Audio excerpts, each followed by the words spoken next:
По разводот меѓу Наум Рибаровски и неговата сопруга, нивните две малолетни деца биле доделени на мајката. Тој како татко добил законска можност да биде со нив 2 викенда во текот на месецот и 2,5 часа меѓу овие гледања.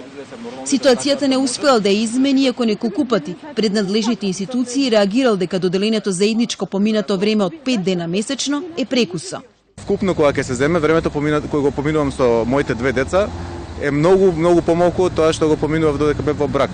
Односно, тоа што се наруши нормалниот тек, нормалниот однос помеѓу мене и децата. Не се чувствувам веќе дека имам можност да нормално учествувам во воспитувањето и во растот на децата.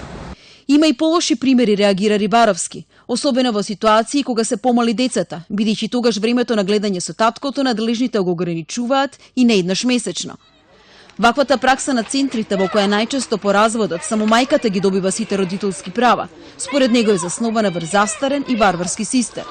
Токму затоа, заедно со група татковци кои се во иста ситуација како неговата, покренале иницијатива за промена на законот за семејство, која треба да овозможи заедничко гледање на децата. Кога децата имаат 20 нормални родители што сакаат и можат да ги гледат, нема зашто да се прави дистинкција кај кого ќе биде повеќе и кај кого ќе биде помалку. И овој концепт на заедничко гледање, подеднакво гледање, според сите истражувања до сега во земјите каде што ова функционира е најдобар за детето. Иницијативата ја поддржуваат и поголемиот број од психолозите, кои ја нагласуваат потребата од присуство на двата родители во животот на детето. Кога едниот родител го гледаат многу ретко, 2 часа неделно, тоа е премногу кратко време за да другиот родител биде во текст со се што се случува. Многу кратко време за да се одржи таа блискост и контакт и на крај сето тоа може да резултира со бунт, гнев од страна на детето, со незадоволство и нејаснотија зошто е тоа така. Потребата од заедничко родителство е нагласува и Змијанац од детската амбасада Меѓаши.